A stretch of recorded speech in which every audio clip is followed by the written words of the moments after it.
गोपाळ कृष्ण भगवान की जय। लीळा नंबर 111।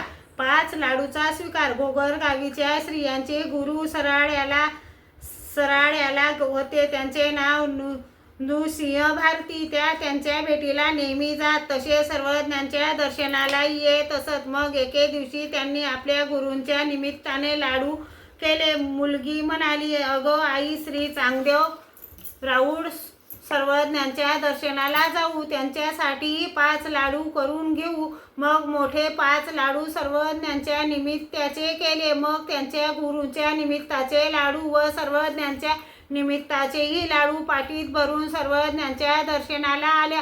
सर्वज्ञांना पाहिले आणि सर्वच लाडू समर्पित करावे असे त्यांच्या मनात आले। मग सर्व लाडू समर्पित केले, दंडोते घातले, श्रीचरणा लागले। सर्वज्ञ म्हणाले, बाई, आम्ही यातील फक्त आपले 5च लाडू घेऊ, हे त्यांच्या निमित्ताचे आहे, त्यांना द्या। असे म्हणून सर्वज्ञांनी आपले 5 लाडू निवडून घेतले। त्यांना मोठे आश्चर्य वाटले। आम्ही घरी याच्यासाठी 5 लाडू निराळे केले, ते सर्वज्ञांनी येथे कसे ओळखले असे आश्चर्य करू लागल्या। मग त्या सराड्याला गेल्या। नृसिंह भारती बाहेरच बसलेली होते। लाडू भरलेली पाटी पुढे ठेवली। मग मागची सर्व हकीकत त्यांना सांगितली। ते रागात म्हणाले, अशा आहात तुम्ही तर मग जा ना त्यांच्याच जवळ।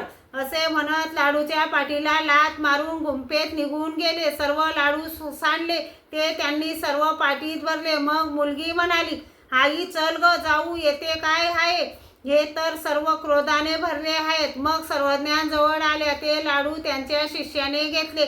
मग एकाच्या मताने त्या खेई गोई। श्री गोपाळ कृष्ण भगवान की जय।